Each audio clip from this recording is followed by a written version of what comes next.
Channel I সাথে শুধু যে আমার ভালো সম্পর্ক ব্যাপারটা এমন নয়। চ্যানেল আই বরাবরই আপনারা হয়তো দেখে থাকবেন যে চ্যানেল আই কবি, সাহিত্যিক, শিল্পী বা সাংস্কৃতিক অঙ্গনের সবাইকেই এমনভাবে আগলে রাখে, এমন মমতা দিয়ে, এবং এই যে শিল্পীদেরকে যে সম্মান দেখানো,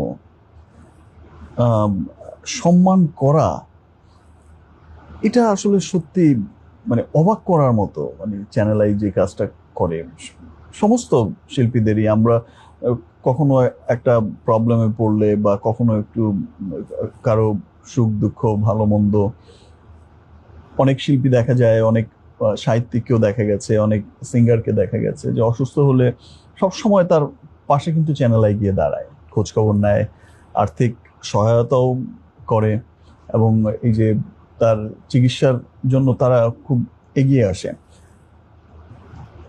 দ্যাটস ওয়াই পুরো সাংস্কৃতিক অঙ্গনের সবাই চ্যানেল আইকে খুব ওন করে, যে খুব আপন। মানে স্পেশালি তো সাগর ভাইয়ের কথা বলতেই হয়।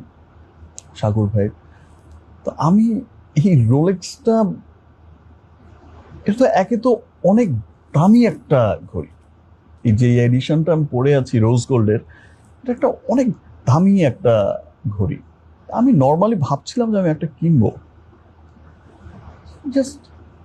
আমি জাস্ট কথায় কথায় আমার এক ছোট ভাইকে জাস্ট বলছিলাম, তা আমি ভাবিও নি যে, এবং সেই কথাটা সাগর ভাইয়ের কানে গিয়ে পৌঁছেছে। মানে এত দামি গিফট একজন আরেকজনকে দেয়, কাউকে দিতে পারে, একটা শিল্পীকে দিতে পারে, এটা আসলে সাগর ভাইয়ের পক্ষেই সম্ভব, চ্যানেল আই পরিবারের পক্ষেই সম্ভব। এবং এটা আমার কাছে এখন শুধু যে এটার মূল্য কত ব্যাপারটা তেমন না, এটা আমার কাছে এখন হয়ে গেছে প্রাইসলেস একটা ব্যাপার। এটা আমি চাইবো যে আমার সংগ্রহে, আমার সারা জীবন আমার কাছে একটা স্মৃতি হিসেবেই একটা বাঁধিয়ে রাখতেই, যে এত, এবং আজকে এত দামি এবং এত ভালোবেসে, মানে দামের চাইতেও টাকার অঙ্কের চাইতেও ব্যাপারটা হয়ে গেছে ভালোবেসে। ঠিক আছে, একটা যে মমতা, যে ভালোবাসাটা দেখালেন। ইনফ্যাক্ট আমি যখন আজকে ঢুকছিলাম, আমি আমার ছবির আমার বিভিন্ন সময়ের কিছু কাট আউট দেখছিলাম, ছবি দেখছিলাম, যে আয়োজন দেখছিলাম, সেটা আমি মুগ্ধ হয়েছি। আমি আমি আমাকে দেখেই মুগ্ধ হয়েছি।